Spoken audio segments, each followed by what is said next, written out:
Assalamualaikum warahmatullahi wabarakatuh. Alhamdulillahi rabbil alamin. Wassalatu wassalamu ala rasulillahil karimil amin.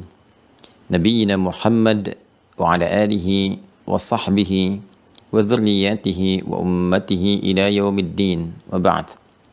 Saudara-saudariku, berbahagia, bersyukur kita kepada Allah Subhanahu wa taala masih diberikan kesempatan untuk berkehidupan sampai dengan subuh kali ini di waktu Indonesia bagian barat. Semoga Allah Subhanahu wa taala senantiasa memberkahi kehidupan kita, umur kita, membimbing kita untuk menata sisa kehidupan kita menjadi bagian episode kehidupan yang terbaik dibandingkan hari-hari sebelum yang telah kita lalui. Kita bermohon pada Allah Subhanahu wa taala, semoga hamba-hamba Allah yang masih berkehidupan sampai detik ini namun belum beriman, dikuatkan jiwa mereka, dikuatkan lisan mereka untuk bersyahadat sebelum wafat kembali kepada Allah Subhanahu wa taala. Kita bermohon semoga para pelaku maksiat, dan boleh jadi kita termasuk di dalamnya, diberikan bimbingan oleh Allah Subhanahu wa taala, diberikan kelembutan hati untuk bertaubat sehingga mampu menata hidup lebih baik dan wafat dalam keadaan husnul khatimah insyaallah. Di kesempatan subuh kali ini kita akan mencoba meneruskan bahasan di Jumat lalu masih terkait berkelindan dengan bab doa. Kita telah membahas tentang esensi doa di awal jumpa kita. Mengapa manusia butuh untuk berdoa? Apa pentingnya doa terkait dengan aspek kehidupan kita? Kemudian di pertemuan lalu juga, di hari Jumat khususnya, kita sudah belajar bagaimana kita mendapati tempat-tempat terbaik untuk memanjatkan doa, pun waktu-waktu yang spesial untuk berdoa. Kini kita mencoba untuk belajar dari petunjuk Al-Quran, juga hadis-hadis Nabi Muhammad SAW tentang bagaimana cara menata kalimat-kalimat dalam doa, sehingga dengan itu lebih cepat dan lebih mudah sampai kepada Allah Subhanahu wa taala, dan tentunya lebih cepat dan lebih mudah mendapatkan jawaban di sisi Allah Subhanahu wa taala terkait apa yang kita harapkan dan menjadi bagian dari kebutuhan akan kehidupan kita, baik di dunia ataupun untuk mendapat bekal terbaik saat kembali kepada Allah Subhanahu wa taala. Sebelum kita masuki pada tatanan kalimat-kalimat Qur'aniyah, kalimat-kalimat doa yang terkandung, terisyaratkan di dalam Al-Quran dan memberi petunjuk kepada kita demikian seharusnya doa ditata, kita harus mengenal kembali tentang sifat-sifat dan nama-nama terbaik yang melekat bagi Allah Subhanahu wa taala. Berkenan saya ingin mengingatkan kepada kita semua, diri saya dan teman-teman semua yang terhubung dalam ta'lim di subuh kali ini, bahwa di Quran surah ke-7 Al-A'raf di ayat 172, Allah Subhanahu wa taala telah memberikan informasi yang kuat kepada kita bahwa sejak dalam kandungan ibunda kita, proses kandungan di dalam rahim itu, khususnya di usia 4 bulan, saat roh ditiupkan, terjadi satu komitmen kita, dialog antara kita dengan Allah Subhanahu wa taala yang menghadirkan komitmen syahadat kita kepada Allah, sehingga dengan itu kita memiliki bekal utama berupa fitrah rabbaniyah saat terlahir ke dunia ini, dan dengan itulah kemudian kita berkehidupan, dan dengan itu pula kemudian kita kembali kepada Allah Subhanahu wa taala untuk berharap rahmatnya. Allah menyampaikan, a'udzubillahi minasyaitonirrajim, wa idz akhadha rabbuka min bani adama min zuhurihim dzurriyyatahum wa asyhadahum ala anfusihim alastu birabbikum qalu bala syahidna an taqulu yawmal qiyamati inna kunna an hadza ghafilin. Dan ingatlah, pahamilah, pelajari ketika Rabb Muhammad sallallahu alaihi wasallam mengambil satu komitmen, mengambil satu perjanjian pada setiap anak cucu Adam dalam proses kandungan ibundanya saat awal mula proses penciptaan. Ketika roh mulai ditiupkan, kemudian Allah mengambil perjanjian dengan mengatakan, alastu birabbikum, apakah engkau berkomitmen untuk menetapkan aku sebagai Rabbmu? Kita pernah jelaskan ketika Allah memilih kata Rabb mewakili sifat rububiyahnya yang menampakkan tanda-tanda ketuhanannya melalui perawatan, pemberian kebutuhan, menyembuhkan, dan menyehatkan saat sakit, kemudian juga turunan-turunan lain yang menghadirkan perhatian-perhatian yang dengan perhatian itu menunjukkan ketuhanannya dan menjadikan kita semakin mengenal dan semakin semangat untuk mendekat kepada Allah Subhanahu wa taala. Baik tanda yang diberikan pada diri kita ataupun di semesta ini ataupun yang tertuliskan dalam Al-Qur'an yang dibacakan dalam setiap kesempatan sholat kita, semua itu dijadikan sebuah tanda untuk menyadari dan memahami bahwa hanya Allah Tuhan yang hak dan kepada Allah kita kembali. Demikian di Quran surah Fussilat surah ke-41 ayat 53 itu ditegaskan, sanurihim ayatina fil afaqi wa fi anfusihim hatta yatabayyana lahum annahul haq. Kami akan tampakkan kepada mereka itu, kepada hamba-hambaku kata Allah, tanda-tanda yang mendekatkan mereka kepada Allah Subhanahu wa taala, baik pada diri manusia itu sendiri ataupun juga pada alam semesta yang bisa kita analisis sampai kita menyadari bahwa semua yang terkandung dalam Al-Qur'an, keterangan-keterangan firman yang Allah sampaikan, semua adalah nyata kebenarannya, absolut kebenarannya. Allah Subhanahu wa taala ketika menyampaikan nama sifatnya dengan kalimat Rabb, alastu bi rabbikum, ini memberikan kesan yang dalam kepada kita bahwa ada jaminan-jaminan rububiyah, perawatan, pemberian kebutuhan, kemudian juga perhatian-perhatian yang dalam, yang dengan itu semua kita tidak punya celah untuk menolak sedikit pun atau mengajukan syarat sekecil apapun. Lantas kita berkata, bala, tentu saja ya Allah, syahidna, kami bersyahadat. Dengan fitrah inilah kemudian kita terlahir, sehingga Allah menegaskan dalam fase awal kehidupan kita saat dilahirkan dengan menurunkan Quran surah ke-30 Ar-Rum di ayat ke-30 untuk mengingatkan kita semua. Fa'aqim wajhaka lid-dini hanifa fitratallahi allati fataran nasa 'alaiha. Maka dengan itu komitmenlah, hadapkanlah dirimu sepenuhnya pada seluruh ketentuan ad-din dengan cara yang benar, dengan cara yang konsisten. Ad-din yang dimaksudkan ditegaskan oleh Allah di Quran surah ketiga Ali Imran ayat 19. Inna ad-dina indallahi, sungguh yang dimaksud dengan ad-din di sisi Allah itu al-Islam, adalah Islam. Dan pokok Islam yang pertama adalah syahadat. Ketika kita mengatakan asyhadu an la ilaha illallah wa asyhadu anna Muhammadar Rasulullah. Syahadat inilah yang menjadi bawaan fitrah kita saat terlahir dan bekal utama dalam berkehidupan. Fitratallahi allati fataran nasa 'alaiha la tabdila li khalqillah. Demikian kita teruskan Quran surah ke-30 ayat 30 itu.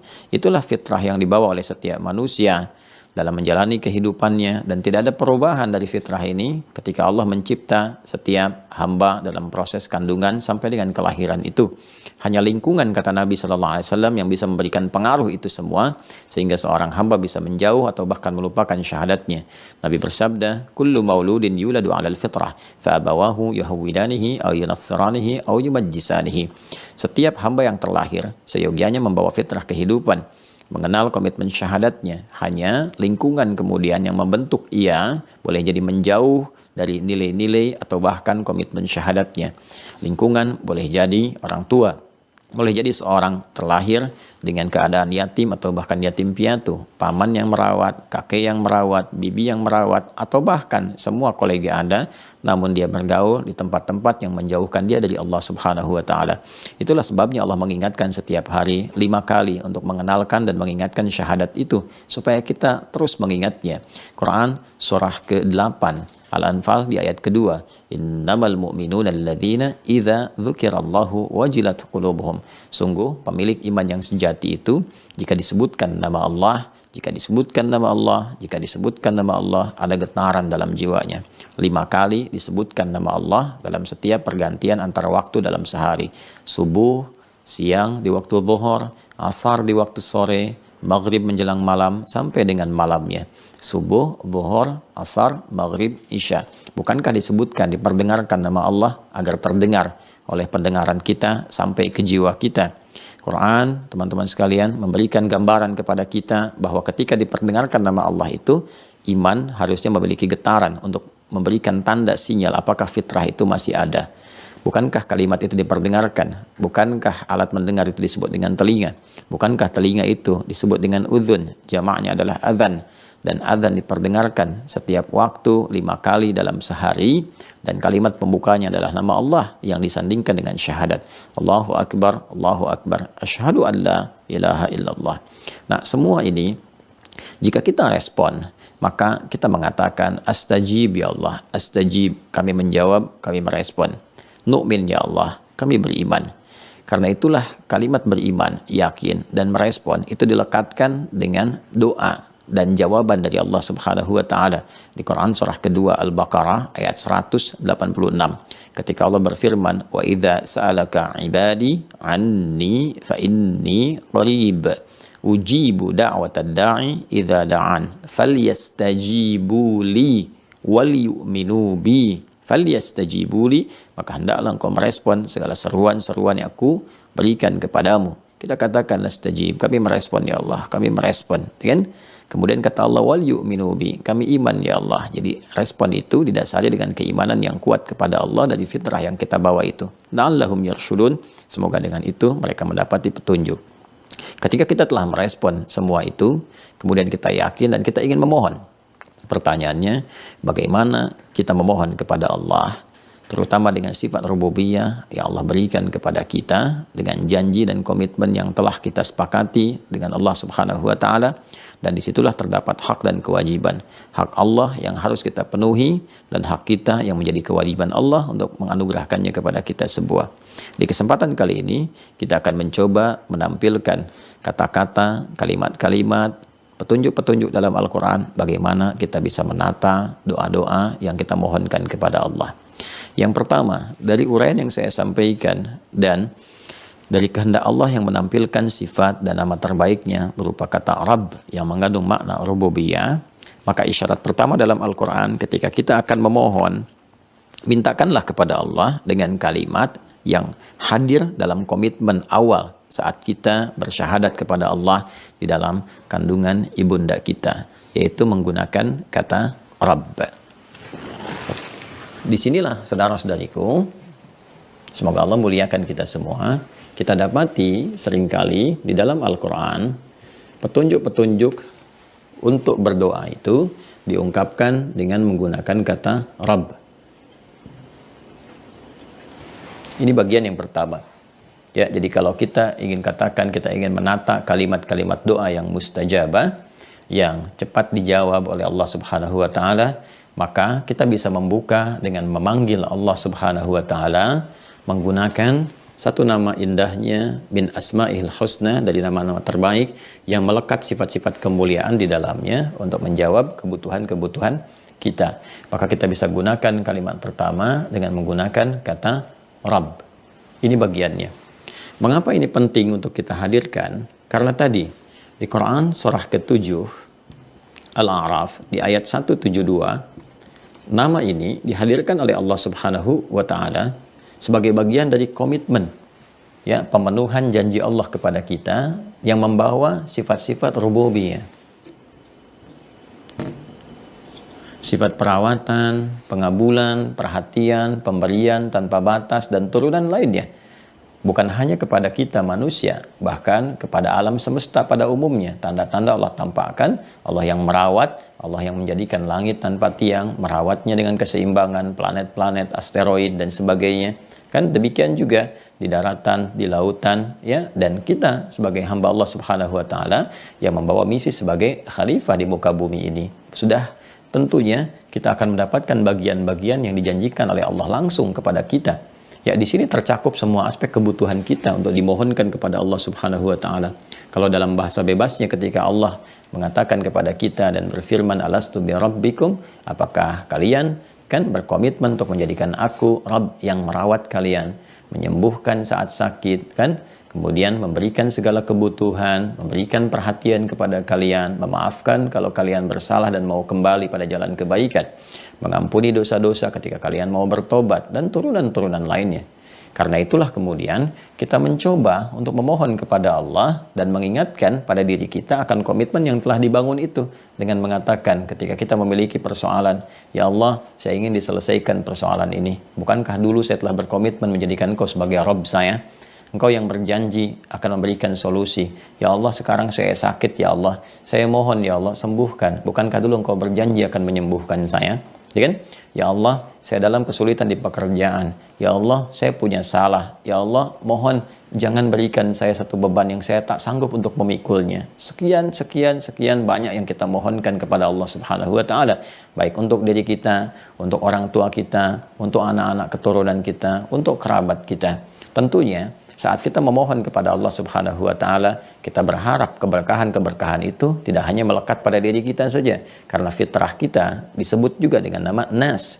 Ingat, ada ins, ada insan, ada bashar, ada bani Adam, ada An-Nas. Sekian nama yang dilekatkan pada manusia dengan diksi yang berbeda dan dengan dilalah, petunjuk-petunjuk penekanan makna yang tidak sama.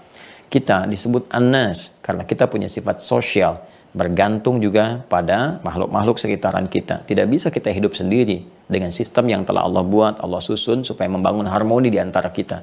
Lita'arafu, untuk saling mengenal, saling menguatkan.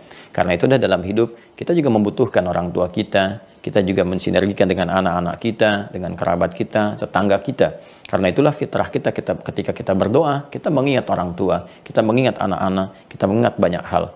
Sesuatu yang banyak itu bisa digambarkan dalam bahasa Arab dengan kata ganti nahnu, kan? Nahnu yang berarti kami, kita, jika ditujukan untuk manusia pada umumnya.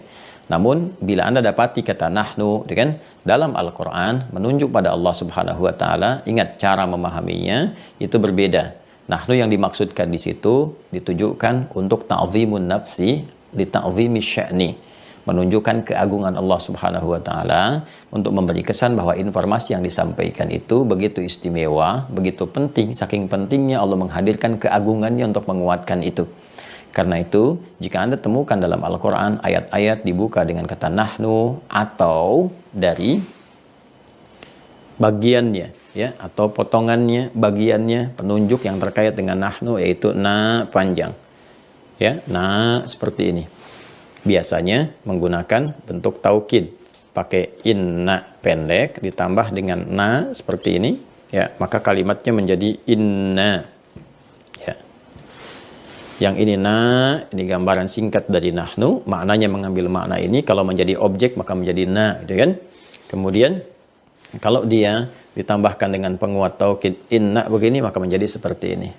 Yang bentuknya seperti ini misalnya di Quran surah ke-18 Al-Kahf ayat 13, ya. Quran surah 18 Al-Kahf ayat 13. Nahnu naqussu 'alaika naba'ahum bil haqq. Allah ingin memberikan gambaran kisah inspiratif tentang kisah anak-anak muda, ya, di satu gua itu yang dikenal dengan suratnya Al-Kahf, surat gua. Itu kan kisah yang sangat dahsyat, kisah istimewa, kisah yang banyak menggugah. Saking pentingnya menjadi inspirasi, Allah menghadirkan keagungan zatnya, li ta'zimin nafsi, gitu kan? Menggunakan kata nahnu, demi keagunganku, kan, demi kedahsyatan zatku, aku kisahkan kepadamu kisah yang istimewa. Kalau sudah menggunakan kata nahnu, kita itu diminta untuk fokus, jangan pernah abai, karena ini sangat luar biasa, sampai Allah menampilkan keagungannya terlebih dahulu untuk menjelaskan keistimewaan kisah yang disampaikan, firman yang diutarakan. Nahnu naqussu 'alaika naba'ahum bil haqq. Ada yang menggunakan inna seperti ini, nahnunya tidak digunakan. Ada seperti kisah tentang informasi tentang malam Al-Qadar di Quran surah 97 itu, ya, dengan namanya Al-Qadar. Inna anzalna, ya kan? Inna ini anzalnahu fi lailatul qadar. Wa ma adraka ma lailatul qadar. Lailatul qadri khairum min alfi syahr. Saking istimewanya malam itu tidak ditemukan di setiap malam, hanya satu malam saja dalam setahun. Allah sampai menghadirkan keagungan dulu zatnya, ya, ta'zimun nafsi li ta'zimi sya'ni, menghadirkan keagungan zatnya untuk menunjukkan bahwa informasi yang disampaikan begitu dahsyat, istimewa. Kalau kamu ibadah dapat di malam itu, pahalanya melimpah, beda dengan malam-malam biasa. Terkadang ada yang menyatukan nahnu dengan inna, ada seperti di Quran surah ke-15 Al-Hijr di ayat ke-9. Inna nahnu nazzalna dzikra wa inna lahu lahafidhun. Sungguh, ya, kami yakinkan, ya, sungguh kamilah, kata Allah Subhanahu wa taala. Yang dimaksud kami dalam terjemahan di situ bukan bentuk jamak kepada Allah, bukan, itu salah memahami, artinya tidak mengerti tentang pemahaman dalam bahasa Arab, gitu kan? Jadi pemahaman itu nanti punya ilmu-ilmu turunan. Nanti ada ilmu dasar seperti nahwu, kemudian pasangannya saraf, ada balaghah, ada arud, ya nanti semua banyak turunan. Di balaghah itu nanti ada ma'ani, ada bayan, ada badi'. Nah, di antara semua itu kita akan dapati penjelasan-penjelasan makna ini. Sungguh dengan segala keagunganku, kata Allah Subhanahu wa taala, kuturunkan Al-Qur'an itu ketika digabungkan inna dengan nahnu menunjukkan kedahsyatan Al-Qur'an, keistimewaan Al-Quran. Kalau sudah menggunakan keduanya, maka kita diminta jangan abai, ragu pun nggak boleh, apalagi mengabaikan, kan? Dzalikal kitabu la raiba fi. Ragu saja nggak boleh. Jadi kalau ada orang Islam ragu dengan kandungan Al-Quran, itu sudah bisa dipandang untuk dilihat keadaan lemah imannya. Dan ragu aja nggak boleh, apalagi mengabaikan, apalagi dengan tuduhan bahwa Al-Quran rekayasa Nabi Muhammad, produk budaya dan sebagainya. Ini menunjukkan persoalan yang serius dalam keimanannya. Nah, apa kaitan dengan bahasan yang akan kita uraikan? Nah, di sini ketika Allah Subhanahu wa taala meminta kita untuk berdoa, memohon kepadanya, wa qala rabbukum ud'uni astajib lakum, gitu kan? Nah, ini bagian dari ibadah, maka diajarkan kita oleh Al-Qur'an untuk menghadirkan bentuk-bentuk jama' bagi permohonan itu di dalam doa itu yang terkait dengan makhluk kebutuhan kita. Nah, ini yang tadi saya uraikan di awal. Kalau kata nahnu, kata na terkait dengan kita, dengan makhluk, maka bentuknya bentuk luas, bentuk jama'. Kalau dikaitkan dengan Khalik, Allah Subhanahu wa taala, maka yang dimaksud ta'zimu nafsi, ya, menghadirkan keagungan Allah Subhanahu wa taala. Yang dengan keagungan itu banyak manfaat dan keistimewaan kita dapatkan. Doa karena ini terkait dengan kita, kebutuhan kita, kan? Disinilah kemudian Allah mengajarkan kepada kita untuk memohon kepada Allah Subhanahu wa taala dalam doa itu yang mencakup keseluruhan. Dan ini mengesankan juga supaya ada hal fitrah yang dilekatkan pada jiwa kita untuk berbagi. Jangan pelit. Kalau nggak bisa berbagi dengan ilmu, nggak bisa berbagi dengan harta, nggak bisa berbagi dengan tenaga, masa iya sih untuk doa saja juga nggak bisa berbagi? Kan nggak bayar juga, ya kan? Kan juga fisiknya nggak terlalu banyak dikeluarkan untuk bersuara. Dengan tenaga mungkin kesulitan, ya kan? Dengan harta mungkin tidak dimiliki untuk saat itu. Dengan ilmu mungkin belum bisa diutarakan. Masa dengan doa pun nggak mampu, ya kan? Nah, karena itulah kemudian di dalam kalimat Rabb ketika digunakan untuk bermohon seringkali ditambahkan dengan na untuk menghadirkan keluasan berkah yang kita mohonkan kepada Allah lewat kalimat ini. Untuk itulah kita temukan kalimat Rabbana, Rabbana, Rabbana, Rabbana. Ini secara umum. Berbeda nanti kalau misalnya kita ingin spesifikan hal itu memang terkait masalah kita yang tidak harus semua orang itu mengalami itu. Ya, baru kita katakan nanti dengan bentuk tunggal. Nanti kita katakan ini, kalau ini Rabbana, kan? Asalnya nanti ada ya, ya Rabbana, itu kan? Kemudian ya-nya dibuang untuk mempercepat, langsung menunjukkan pada kata Rabbnya untuk mempercepat permohonan kita kepada Allah. Rabbana. Kemudian kalau kita ingin jadikan ini bentuk spesifik kita yang mengalami dan tidak semua orang merasakan itu, gitu kan? Maka kita kemudian jadikan Rabbnya ini ya ditambah dengan ya, gitu kan? Seperti ini. Nah, nanti ini harakatnya menjadi kasrah. Ya, rumus cepatnya kalau ada ya, gitu kan? Yang huruf sebelumnya itu untuk mempercepat ya, rumus cepatnya ini kasrah. Ya, pasangan dengan kasrah. Kalau ada alif ini fathah, kalau ada waw ini dhammah. Kan? Nah, ini perhatikan baik-baik, ya-nya ini menunjukkan kepada ya mutakalim, menunjuk kepada kita ya yang merasa memiliki Allah Subhanahu wa taala sebagai Tuhan, ya. Jadi Tuhannya siapa? Allah, gitu kan? Nah, jadi di sini kita katakan Rabbi, ya Allah, ya Tuhanku, gitu kan? Yang berjanji kepadaku, ya Allah yang memberikan satu komitmen kepadaku untuk memenuhi kebutuhan jika aku membutuhkan, gitu kan? Yang akan mengabulkan jika aku memohon. Maka kita katakan Rabbi, gitu kan? Nah, ada rumus cepat juga. Kadang-kadang kalau kita ingin mempercepat dengan menyebut meminta dan ingin memohon dan segera dikabulkan, biasanya Al-Quran juga mengajarkan bahwa ininya dipercepat untuk takhfif, meringankan bacaan, juga tasri, mempercepat pengabulan doa. Jadi cukup kita bacakan begini, ya Rabbi, ya Rabbi begini, kan? Nah, ya-nya hilang, tapi ditunjukkan dengan kata kasrah bahwa ada ya sebelumnya di sini.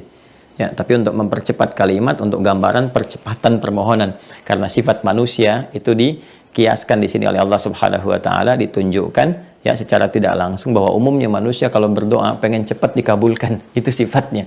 Ya, makanya dia pun meminta cepat gitu. Itu sebenarnya sebuah kadang-kadang jadi sebuah penunjukan fitrah tapi sindiran yang tajam juga. Kalau minta sama Allah pengen cepat-cepat, kalau diminta Allah dilambat-lambat. Ya itulah umumnya manusia gitu ya. Nah, tapi itu juga diluruskan nanti dalam beberapa hal. Jadi kalau kita temukan kata Rabbi, ya seperti ini nih. Nah, berarti ini permintaannya spesifik hal yang dialami oleh pribadi yang mungkin tidak setiap orang merasakan apa yang kita ingin mohonkan. Ya, kalau ingin kita percepat, ya-nya ini kita bisa hilangkan, baca begini dengan penunjuk kasrah. Kalau kita ingin hadirkan suasana tenangnya, suasana kedamaian memintanya, suasana kepasrahan kitanya gitu kan. Nah, kita boleh hadirkan kembali huruf ya-nya dengan mengatakan Rabbi gitu kan. Nah, jelas ya? Nah, tapi kalau yang kita mintakan itu sifatnya luas, orang lain pun juga merasakan itu pada umumnya, itu kan pengen mendapati itu juga gitu kan, maka kita bisa hadirkan nah di sini. Ya, maka kita diajarkan oleh Al-Qur'an dengan mengucapkan Rabbana, Rabbana, Rabbana, Rabbana. Rabbana la tu'akhidna in nasina aw akhtana. Rabbana wa la tahmil 'alaina isran kama hamaltahu 'alal ladzina min qablina. Rabbana wa la tuhammilna ma la taqata lana bih. Rabbana, Rabbana, Rabbana, Rabbana. Ya kan? Kemudian yang paling ya favorit ya, yang paling viral, bahkan punya istilah sendiri kan, orang Indonesia khususnya, doa sapu jagat kan. Di Arab aja nggak dikenal nih doa sapu jagat. Ya, orang kita sudah punya istilah sendiri. Tidak salah, karena memang fungsinya ini banyak sekali untuk apa namanya memenuhi aspek kehidupan dunia dan akhirat kita. Ya, maka di Quran surah ke-2 Al-Baqarah ayat 201. Ini doa yang seringkali kita mohonkan dalam setiap penutup doa-doa yang kita sampaikan. Rabbana, ini kan? Atina fid dunya hasanah wa fil akhirati hasanah wa qina adzabannar. Itu kan? Ini doa yang sering kali kita panjatkan dan mengandung unsur ini. Jadi sekali lagi, kalau kita kemudian ingin memohon kepada Allah Subhanahu wa taala, itu kan? Kita bisa gunakan kalimat-kalimat ini untuk bermohon kepada Allah, ya, bergantung kepada aspek apa yang akan kita mohonkan. Kalau pribadi gunakan Rabbi, ya. Ya, kalau misalnya istri ini mau lahiran, gitu kan? Anak kita yang mau lahiran nih, ya, sedang dalam proses mau lahiran. Kemudian kita bermohon kepada Allah, kan anak kita yang sedang lahiran, bukan anak orang lain, gitu kan? Ya, maka kita mohonkan Rabbi habli minas salihin, misalnya kan, ya Allah, anugerahkan padaku anak yang terlahir ini, misalkan jadi anak yang saleh dan seterusnya. Ya, kalau kita ingin mohonkan secara umum, gitu kan? Dalam banyak orang kita berdoa dengan orang tua murid, kan, dengan anak-anak didik dan sebagainya, maka kita gunakan Rabbana, ya Rabbana hablana minas salihin, kan? Atau kita ingin bermohon dengan kawan-kawan kita, kan? Atau ingin mendoakan apa namanya anak-anak milenial yang masih single, kan? Kalau single kan status ya, kalau jomblo itu nasib, gitu. Gitu kan? Saat dikatakan Rabbana hablana min azwajina wa dzurriyyatina qurrata a'yun, ya, waj'alna lil muttaqina imama. Atau dengan pengajian ibu-ibu, bapak-bapak juga saat kita memohon bersama-sama kepada Allah, Rabbana hablana min azwajina, ya Allah anugerahkan dari pasangan-pasangan kami, gitu kan, istri-istri kami, kita semua memohon kepada Allah, gitu kan, anak-anak yang saleh, anak-anak pelipur lara, gitu kan, penghadir suka dalam kehidupan, dan jadikan mereka imam bagi orang-orang takwa. Kurang lebih demikian. Nah, jadi teman-teman sekalian, inilah kata Rabb, ya, yang kita mohonkan. Dan dalam kata ini terkandung makna yang dahsyat, jangan sembarangan. Ya, jangan sembarangan. Ini mempercepat pengabulan doa karena Al-Qur'an yang mengajarkan. Cuma persoalannya, apakah setiap orang yang baca Rabbi Rabbana ini akan cepat dikabulkan? Nah, ini yang penting kita tahu rumusnya. Ilmu ini yang penting kita keluarkan. Kalimat Rabb ini, ingat ketika Allah sampaikan di Quran surah 7 ayat 172, kan diikat dengan komitmen. Ya, diikat dengan komitmen. Di sini ada hak dan kewajiban. Alastu bi rabbikum qalu bala syahidna. Kan dalam kalimat Rabb itu kan terikat sebuah komitmen, pemberian, ya, perhatian dan pemenuhan segala kebutuhan itu diikat dengan penghambaan kepada Allah. Ada sifat ubudiyah. Makanya rububiyah itu penampakan tanda-tanda yang menjadikan kita itu sadar untuk menuhankan Allah. Sedangkan pembuktian menuhankan Allah itu dengan ibadah. Itu kan konsepsinya ada di Quran surah ke-20 Taha ayat ke-14. Innani anallahu la ilaha illa ana fa'budni. Jadi Allah tegaskan, sungguh kan tidak ada Tuhan selain aku. Akulah Allah, nggak ada Tuhan selain aku yang layak dipertuhankan. Jika kalian sudah yakin, kan sudah sadar dengan semua itu, menuhankan aku, buktikan itu semua dengan menyembahku. Maka ketika Allah tampakkan tanda-tanda di semesta pada diri kita, kita mendengar, melihat, merasakan, dan meyakini Allah sebagai Tuhan, butuh pembuktian. Ketika kita membuktikan itulah kemudian ini, nilai-nilai yang terkandung pada kata Rabb itu akan diberikan kepada kita saat kita memohonnya. Ya? Maka konsepsi kata Rabb ini bukan hanya terikat pada satu pemenuhan kebutuhan, ya kan? Ada satu perhatian yang dalam, ya, dan jaminan-jaminan kehidupan yang telah dijanjikan. Tapi juga diikat dengan sebuah komitmen untuk penyembahan, ibadah. Jadi berlaku di sini dua sisi antara hak dan kewajiban. Ya, ada hak Allah dulu yang harus kita penuhi. Allah punya hak, harus kita penuhi dulu. Apa hak Allah itu? Adalah kita untuk beribadah kepadanya. Anta'budullaha wa la tusyriku bihi syai'a. Kita menyembah Allah semata, jangan berbuat syirik, ya. Jangan menduakan Allah, meninggalkan Allah, mengempatkan Allah dan sebagainya. Fokus untuk ibadah, fa'budni kata Allah. Baru setelah kita penuhi hak Allah, kita juga meminta hak kita kepada Allah sebagai komitmen. Dan itu menjadikan kewajiban Allah akan terpenuhi kepada kita. Jelas ya? Nah, dari mana kita bisa menemukan gambaran seperti ini? Nah, kita dapati di Quran, surah kedua Al-Baqarah, di ayat 186. Ya, perhatikan baik-baik. Indah sekali kalimatnya ya, tajam sekali, halus tapi tajam. Wa idza sa'alaka ibadi. Ketika Allah berfirman kepada Nabi Muhammad SAW dan disampaikan untuk diteruskan kepada hamba-hambanya, kepada kita semua melalui risalah kenabian untuk menguatkan kerasulan Nabi Muhammad SAW. Wa idza kan sa'alaka ibadi. Oh, fa inni qarib. Perhatikan baik-baik kalimatnya. Wa idza sa'alaka, kan? Ibadi, dan jika hamba-hambaku Muhammad sallallahu alaihi wasallam kan bertanya kepadamu. Idza, jika bertemu dengan bentuk past tense. Ini bentuk past tense nih, sa'ala ka-nya khitab. Ini bentuk past tense. Past tense. Bentuk madhi, fi'il lama. Ya, jika ketemu idza dengan bentuk fi'il madhi, maka maknanya itu mudhari'. Ya. Nah, sebaliknya nanti lawannya id. Id bertemu dengan ya fi'il mudhari, maka bentuknya madhi. Jelas ya? Id yaqulu misalnya kan, ketika ia berkata, itu bentuknya bentuk fi'il bertemu dengan mudhari, maknanya madhi.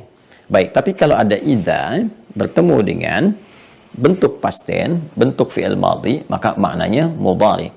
Nah, ini sudah rumus, sudah formulasi ya. Maka penting kita mengaji di sini, terutama dasar-dasar bahasa untuk memenuhi dan mengetahui ya bahasa-bahasa Al-Quran, memahami bahasa Al-Quran juga hadis-hadis Nabi Muhammad SAW. Sedangkan mudhari itu padanannya menunjukkan bentuk present untuk memudahkan ya, continuous dan future ya. Present pada saat itu, continuous terus berlangsung, dan future sampai kapanpun. Jadi artinya apa? Muhammad SAW boleh jadi pada saat ini di era engkau berdakwah membawa misi risalah, ada akan bertanya kepadamu, kan? Di antara hamba-hambaku.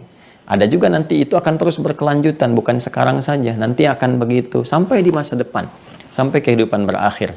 Ya, ada hamba-hambaku, disebut hamba. Ya, bertanya kepadamu, ingin mendekat kepadaku, ya, ingin mendekat kepada Allah Subhanahu wa Ta'ala.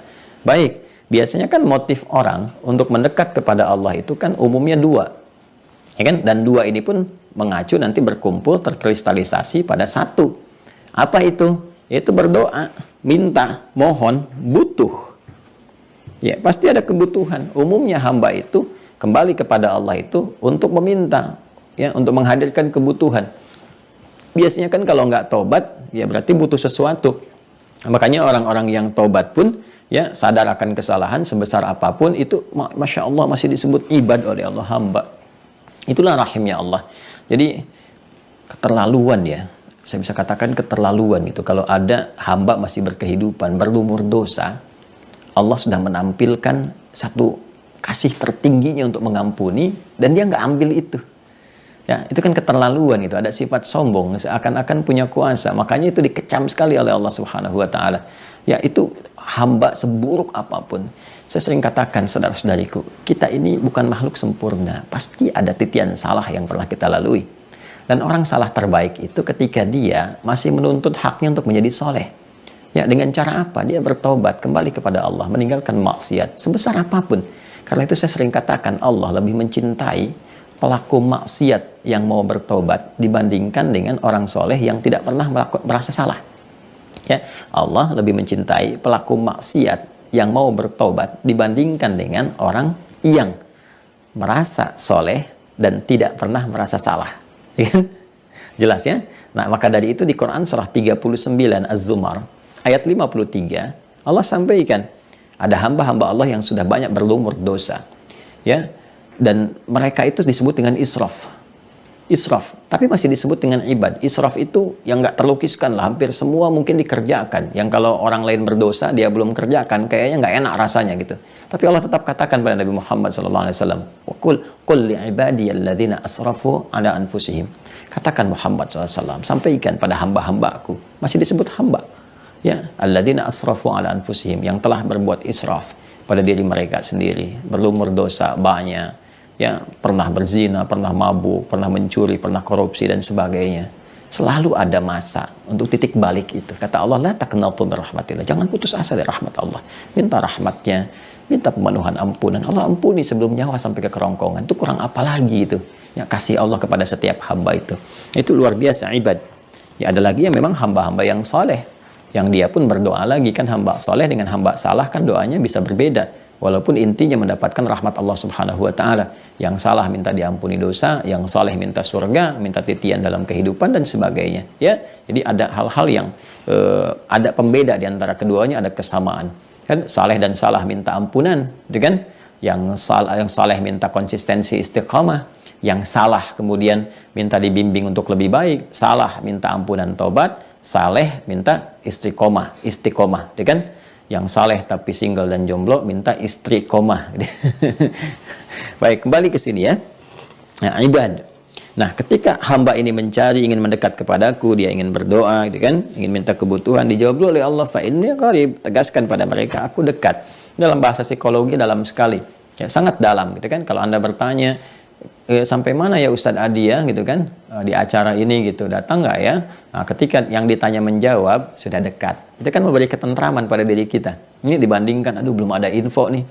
Bayangkan kalau misalnya bertanya kepada Rasulullah SAW, ya Rasulullah, bagaimana, apakah doaku akan dijawab oleh Allah? Aduh, belum ada info. Kebayangkan, belum turun wahyu, kebayangkan. Ya, tapi ketika turun jawaban, sungguh Allah amat dekat. Itu menenangkan kepada jiwa. Ya, nggak usah mencari-cari berlebihan. Ya, Allah sangat dekat. Nggak usah berteriak-teriak. Allah sangat dekat. Kan? Minta dengan bahasa yang wajar. Minta dengan memohon kepada Allah. Minta dengan bahasa yang kita dengar dengan kolbu kita. Lalu apa yang terjadi? Perhatikan kalimatnya. Ujibu da'watad da'i idza da'an.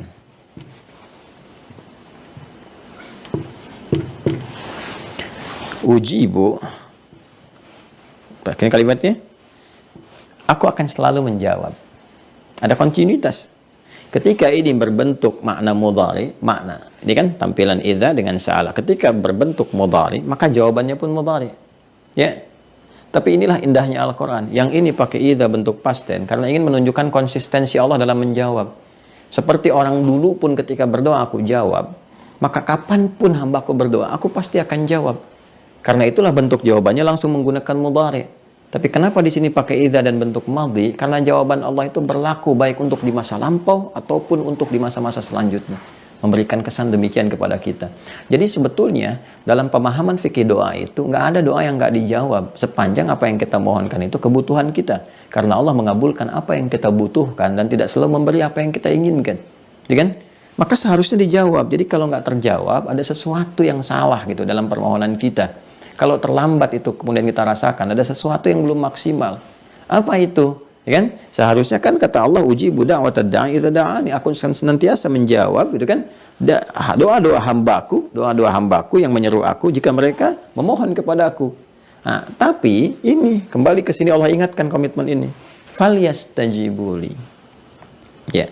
Fal yastajibu li. Ini. Fal yastajibu li. Maka kamu pun, kata Allah, penuhi kewajiban kamu kepada aku.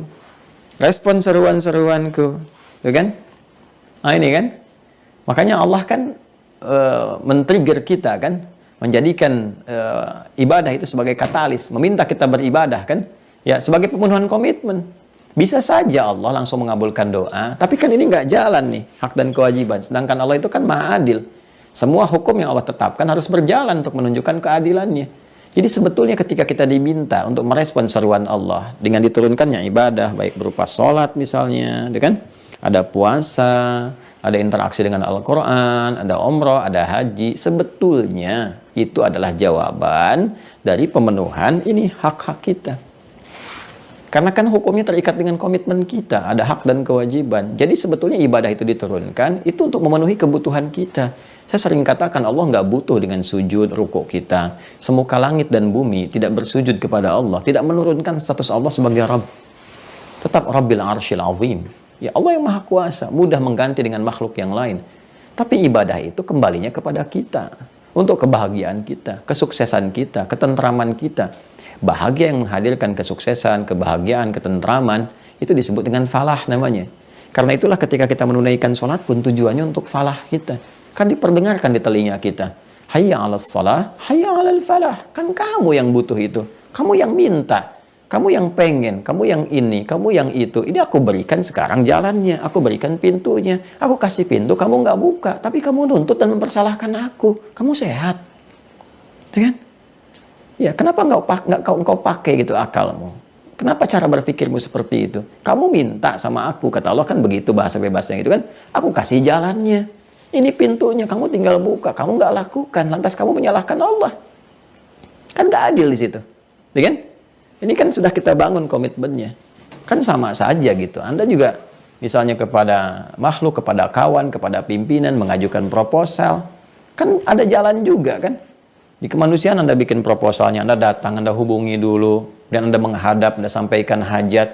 Jadi dalam dunia kemanusiaan, Anda bisa mudah memahami kenapa persoalan-persoalan yang esensial seperti ini, yang gampang untuk dipahami, kita nggak ngerti gitu. Bukan kita. Ada yang nggak ngerti. Ya, kan jadi persoalan seperti ini. Dan tunjukkan pada saya di mana ada sosok yang berjanji memperhatikan kita, memenuhi kebutuhan tanpa batas. 5 kali dalam sehari ditawari setiap pergantian waktu. Nggak ada. Pimpinan sehebat-hebatnya sehari mungkin nggak akan bisa menerima Anda. Ya, sekalipun belum tentu bisa. Coba Anda datang kepada pejabat tertinggi, datang. Anda baru masuk lingkaran istananya, boleh jadi sudah nggak bisa masuk. Pakaiannya harus disesuaikan, tuh kan? Pakai sendal belum tentu bisa masuk.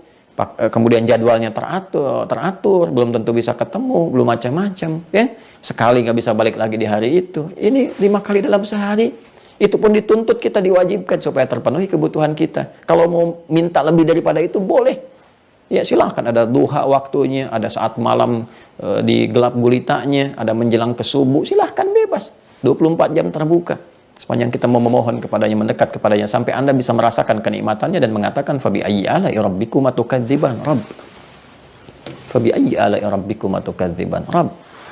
Ya, jadi teman-teman sekalian, ini sebetulnya rahasianya di sini nih, poinnya. Jadi kalimat Rabb ini akan berfungsi dengan maksimal jika falyastajibu ini kita kerjakan dengan baik. Kan ini komitmen iman, ya kan?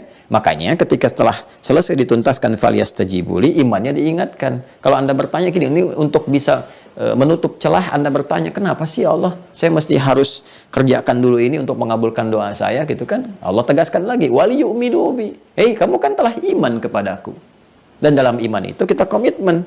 Ya, kamu kan yang mengatakan bala syahidna, kita komitmen. Aku pun komitmen. Ya. Jadi sebetulnya untuk pemenuhan ini komitmen iman kita kepada Allah Subhanahu wa taala. Wal yu'minu bi. Dan berimanlah kepada aku. Dengan dasar iman itu kemudian kau ibadah, dan dengan itulah kemudian aku penuhi hak.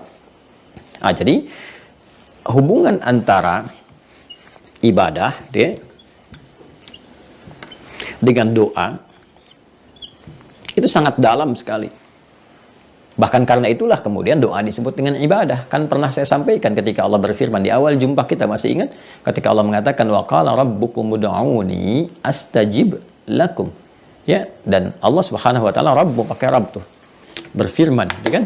Waqala rabbukum ud'uni, berdoalah kepadaku astajib lakum. Innal ladzina yastakbiruna an ibadati, itu doa disebut ibadah. Ya, jadi doa itu bagian dari ibadah. Saking lekatnya dengan ibadah, disamakan oleh Allah, disebut doa itu ibadah. Karena itu kalau doanya pengen cepat dijawab, ibadah ditingkatkan. Ya, ibadah. Makanya diturunkan ibadah itu sebetulnya untuk kita. Sekali lagi, ini cara memahaminya begini. Kalau kita paham hikmah dan fikihnya, kita akan senang menunaikan ibadah. Ya, jadi ketika muncul panggilan zuhur, Allahu Akbar, Allahu Akbar. Masya Allah, ini pengabulan doa saya nih. Cara berpikirnya begitu. Ini nih yang kemarin saya mintakan akan dijawab. Ini nih persoalan hari ini yang sedang rumit, Allah pasti akan selesaikan. Iman, kan dasarnya iman, yakin tanpa ragu. Pasti Allah selesaikan. Saya dipanggil sekarang untuk menghadap. Datang. Anda dipanggil pimpinan batuk, Anda langsung siap-siap. Menghadap siapa? Datang Anda. Anda dipanggil Allah yang menciptakan pimpinan Anda. Kan? Ini kan luar biasa teman-teman sekalian. Harusnya kita cepat respon. Tapi kalau kita hanya melihatnya dengan kacamata hukum formal saja, secara fikih, wajib ngelihatnya ke situ. Nggak dalami ini hikmahnya apa. Maka yang muncul adalah keterpaksaan, ya, dengan dihiasi dengan kemalasan kadang-kadang. Ya, baru tadi subuh, nggak kerasa duhur lagi. Baru duhur dasar lagi gitu kan. Cara berpikir yang keliru karena nggak didasari dengan ilmu yang mendalam di sini. Maka lihat, ketika Allah panggil kita untuk ibadah, salatkah, dan lain turunannya, ini sesungguhnya untuk mempercepat pengabulan doa. Dan di sini kita bermohon. Bukankah dalam sujud kita meminta, dalam ruku kita berdoa, berdiri kita memohon? Karena itu, semua orang-orang dulu yang soleh-soleh, baik dari karangan para nabi, rasul, dan turunan-turunan lain, ya, sahabat, tabi'in, orang-orang soleh, ulama, itu memanfaatkan sholat untuk berdoa betul. Dan mereka menyenangi sholat, apapun profesinya. Ya, Uthman bin Affan radhiyallahu ta'ala anhu misalnya, Abdurrahman bin Auf, Tamim Ad-Dari, itu kan orang-orang hebat, orang-orang kaya, pebisnis hebat, asetnya luar biasa. Itu kesenangan mereka bukan saat omsetnya meningkat, hartanya tiba, tidak. Tapi ketika mereka punya waktu untuk ibadah. Karena kalau buka kitabnya Imam An-Nawawi, ada namanya At-Tibyan fi Adab Hamalatil Quran. Di sebagian uraian beliau, itu melukiskan bagaimana semangatnya sahabat-sahabat mulia ini, Uthman bin Affan, Abdurrahman bin Auf, itu bisa bangun malam sampai tahajud, sampai disebutkan menyelesaikan Al-Quran dalam tahajudnya. Saking menikmatinya ibadah gitu. Jadi kebahagiaan terbesar mereka itu, kesenangannya bukan saat aset mereka itu bertambah, harta meningkat, bukan. Bagi mereka itu biasa. Makanya Nabi pernah satu kali berkomentar begini, ya, aku ini nggak khawatir, nggak kaget dengan umatku yang jadi kaya gitu. Ya, karena kaya itu biasa. Kata Nabi itu biasa. Ya, kekayaan itu dianggap biasa. Nah, jadi orang beriman yang kaya itu nggak usah terlalu bangga, jangan pamer-pamer ini itu, karena itu dianggap biasa oleh Nabi. Ya, aku khawatirkan itu ketika umatku nggak mampu mengelola kekayaan gitu. Jadi kaya itu biasa. Saking biasanya, yang belum beriman pun bisa kaya. Saking biasanya. Ya, iman itu kan aset yang tak ternilai, kekayaan luar biasa gitu kan. Makanya supportnya harus menampilkan yang lebih daripada itu. Jadi orang beriman itu bukan terletak pada kuantitas hartanya ketika dia berkumpul, bukan, tapi terletak pada kualitas pengelolaannya. Jelas ya? Jadi saking biasanya kata Nabi, ya orang kaya itu biasa lah. Jangankan yang beriman, yang belum beriman pun bisa kaya. Kalau mau kerja keras, tingkatkan ilmu dan sebagainya. Tapi aku khawatirkan kata Nabi ketika seorang beriman itu tak mampu mengelola kekayaannya dengan baik. Untuk pengelolaan itulah kemudian dia mendekat kepada Allah lewat ibadah. Itu yang disenangi orang-orang dulu untuk bermunajat kepada Allah, minta. Sehingga ketika dia mampu mendekat kepada Allah, Allah bimbing begini cara mengelolanya. Karena itulah ketika harta dititipkan pada orang beriman, sebanyak apapun, itu tepat guna. Ya, dahsyat itu. Banyak orang-orang kayanya melimpah itu. Dikasih-kasih ke orang, dibagi ini nggak habis-habis tuh. Ya. Dan menariknya mereka hidupnya sederhana aja gitu. Padahal asetnya banyak, kekayaannya melimpah. Kan pernah dengar kisah Umar bin Khattab, Umar bin Abdul Aziz, bagaimana mereka berkehidupan, kesederhanaan mereka. Apa hartanya nggak ada? Ada. Asetnya banyak. Yang kalau sedekah, kalau infak juga sangat luar biasa gitu kan. Nah, saya mau kembali ke sini. Nah, akumulasi teman-teman sekalian, ibadah ini itu disebut dengan takwa namanya. Makanya dalam takwa itu senantiasa bersanding dengan ibadah kan? Kan? Dzalikal kitabu la raiba fihi hudal lil muttaqin. Siapa orang takwa itu? Alladzina yu'minuna bil ghaib, iman, wa yuqimunas salat. Wa mimma razaqnahum yunfiqun, infaq. Walladzina yu'minuna bima unzila ilaika, interaksi dengan Al-Qur'an dan seterusnya. Ya, puasa, ya ayyuhalladzina amanu kutiba alaikumus shiyam kama kutiba alal ladzina min qablikum la'allakum tattaqun. Haji, al-hajju asyhurun ma'lumat, faman farada fihinna al-hajja fala rafatha wala fusuqa wala jidala fil hajj. Wa ma taf'alu min khairin ya'lamuhu Allah wa tazawwadu fa inna khairaz zadi taqwa. Jadi akumulasi ibadah ini disebut dengan takwa. Sekarang apa manfaat dan hubungan takwa bagi doa? Nah, sekarang lihat Quran surah kelima Al-Maidah di ayat 35. Ya ayyuhalladzina amanu, imannya dulu, tuh komitmen kita sentuh dulu. Ya, ittaqullaha, tingkatkan takwamu kepada Allah.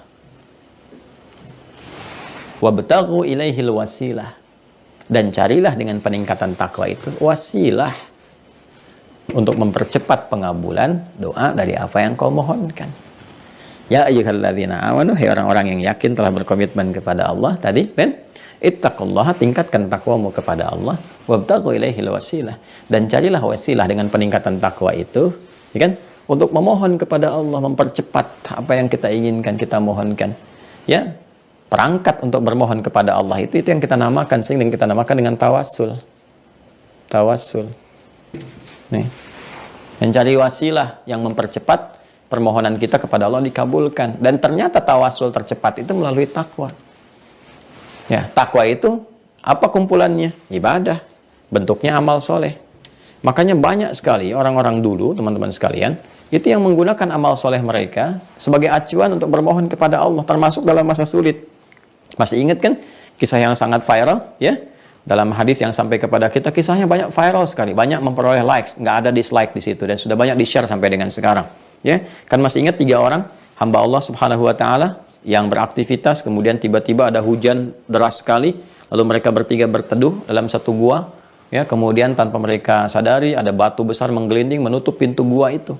Kadar Allah nggak bisa keluar semuanya, nggak ada celah sekecil apapun untuk mereka keluar gitu, ya, celah kecil untuk bernapas nggak sanggup mereka keluar.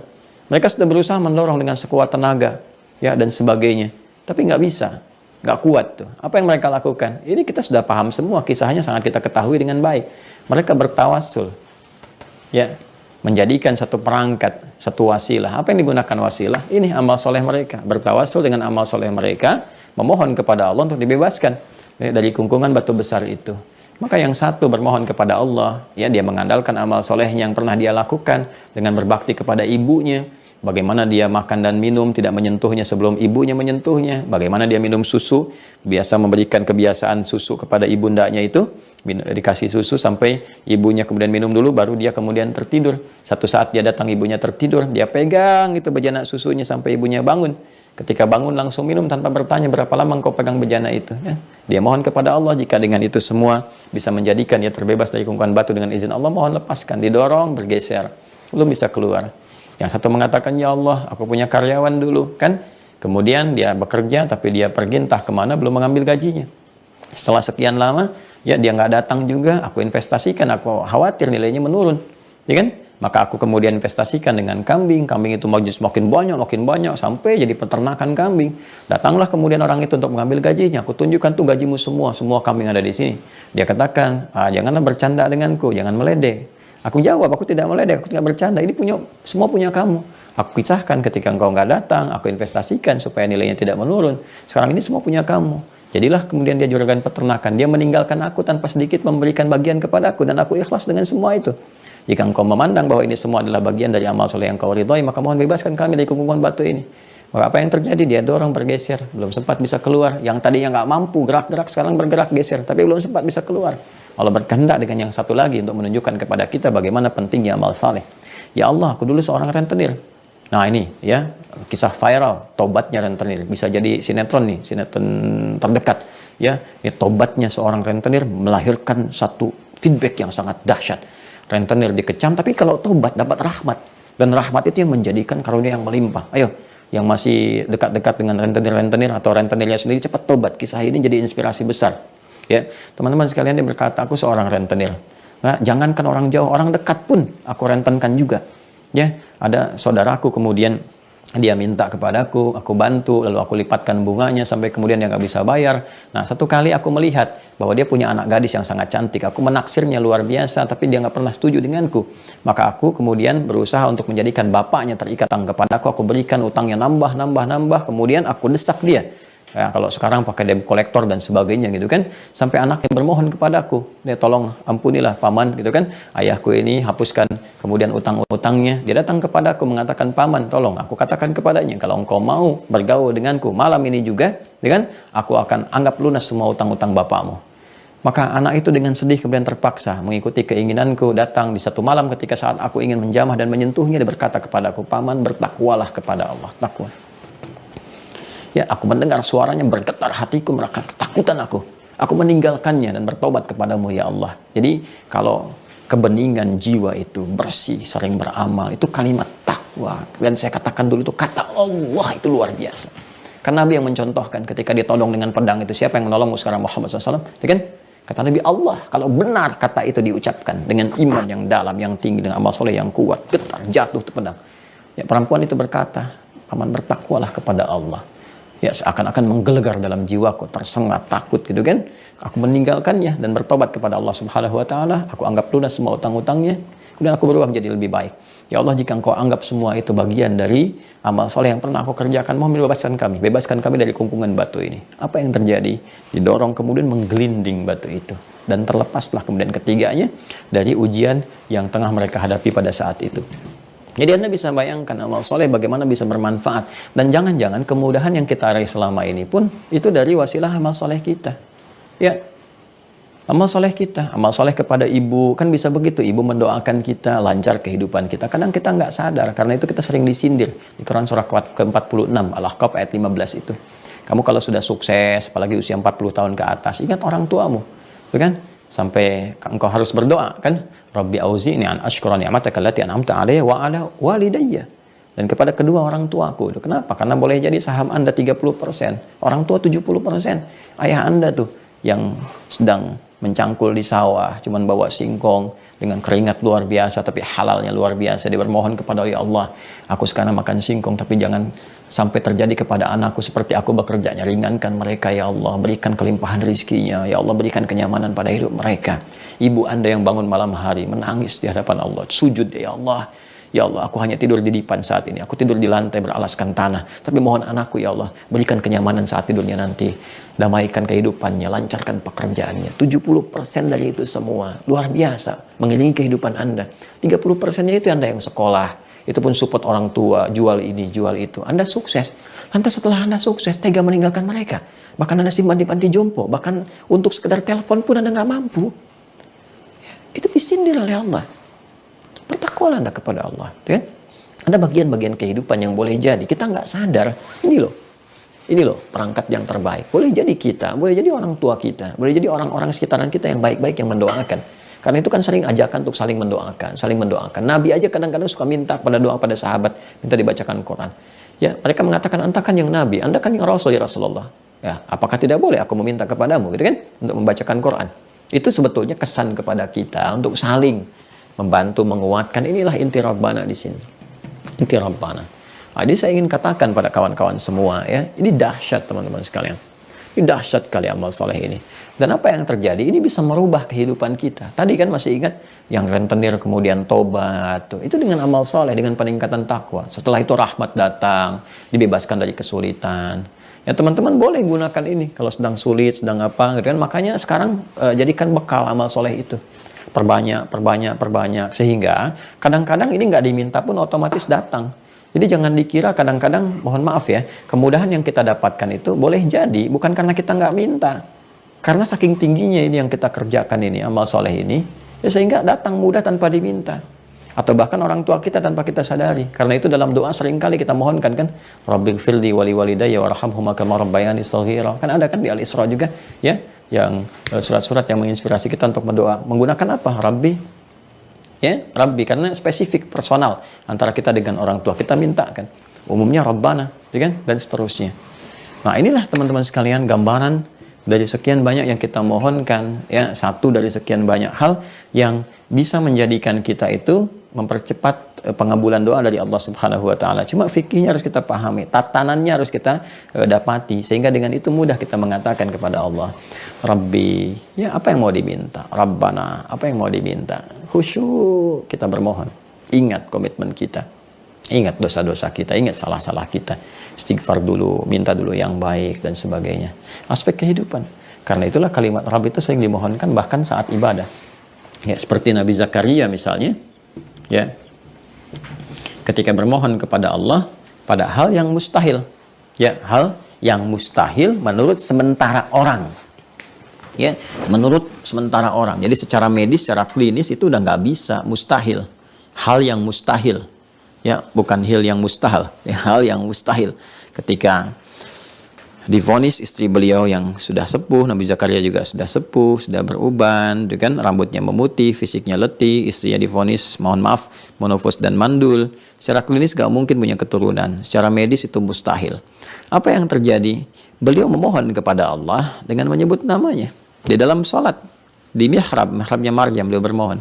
Apa yang terjadi? Quran surah ketiga Ali Imran ayat ke-38 sampai 39. Ya, hunalika da'a Zakaria rabbah. Di mihrab itu Nabi Zakaria bermohon kepada Rabbnya, kepada Allah Subhanahu wa taala. Qala rabbi. Tuh. Qala rabbi habli, menggunakan kata Rabb dan ya-nya dihilangkan untuk memohon dengan cepat seperti yang tadi saya terangkan. Ya, qala rabbi habli. Asalnya kan Rabbi, ya Allah ya Tuhanku, tapi karena beliau ingin minta cepat, seperti Allah berikan cepat rezeki kepada Maryam, ya, beliau minta dengan cepat. Qala rabbi habli, kan? Rabbi pakai Rabb. Ya Allah, ya aku berkomitmen iman kepadamu, menuhankan engkau, menyembahmu. Sekarang pun aku mohon ya Allah lewat salatku. Qala rabbi habli. Aku mohon kepadamu ya Allah dengan namamu, pemberi tanpa batas, yang tidak punya batasan dalam pemberian. Mereka mengatakan, aku punya keterbatasan untuk punya keturunan. La tadharni farda ya Allah, jangan biarkan aku sendiri. Aku mohon kepadamu ya Allah, Rabbi habli min ladunka dzurriyyatan thayyibah. Aku mohon berikan dari karuniamu ya Allah, dari sisimu saja. Ketika mereka mengatakan aku terbatas, aku mohon padamu yang tidak punya batas. Anugerahkan dari sisimu saja ya Allah, dari pemberianmu ya Allah, dengan ketetapanmu keturunan yang baik. Innaka sami'ud du'a, engkau pasti mendengar doaku. Kalau Maha Pemberi tanpa batas yang aku komitmen menyembahnya, menuhankannya, dan aku yakin dia akan mengabulkan doaku, mendengar doaku. Kalau pada yang semua ini belum mampu ya Allah, doaku ini terjawab ya Allah, maka tunjukkan kepada aku dengan cara apa lagi aku mesti bermohon. Ya? Kalau dengan semua ini belum mampu mengabulkan doaku, tunjukkan kepada aku dengan cara apa lagi mesti bermohon. Apa yang terjadi?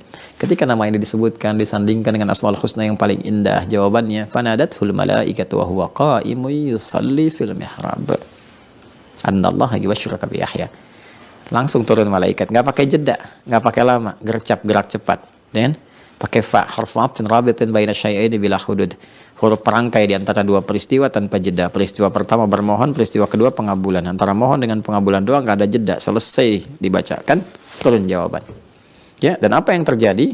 Yang terjadi adalah permohonan itu disampaikan lewat salat dalam ibadah. Wa huwa qa'imun yusalli fil mihrab, sedangkan beliau masih berdiri dalam salatnya. Salatnya belum selesai, masih berdiri.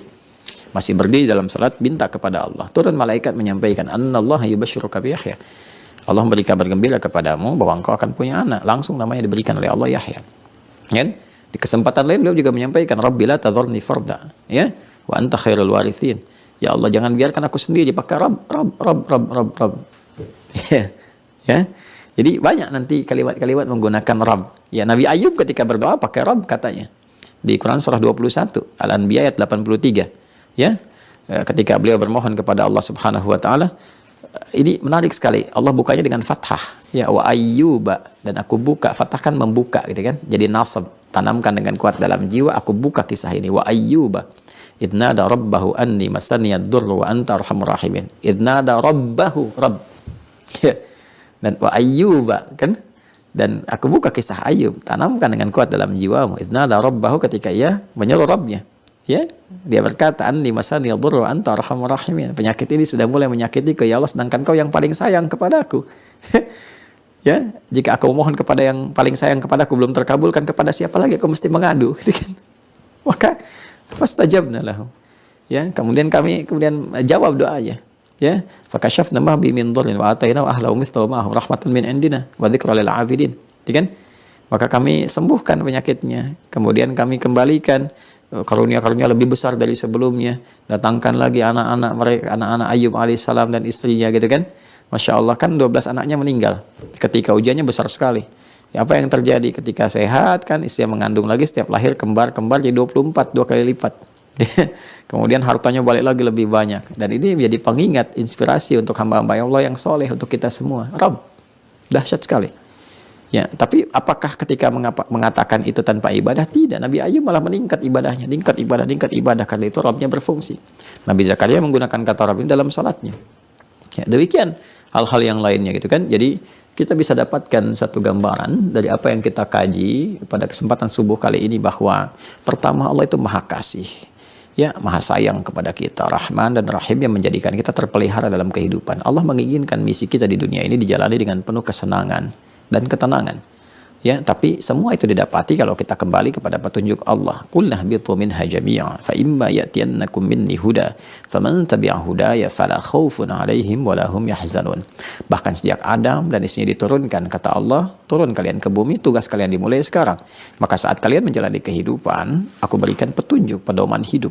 Kalau kalian ikuti pedoman ini, aku jamin bahwa berkehidupan di bumi itu membawa misi khalifah itu, kata Allah, tidak akan pernah merasakan kegelisahan dan tidak akan pernah merasakan kesedihan. Artinya tidak gelisah itu tenang, tidak sedih itu senang.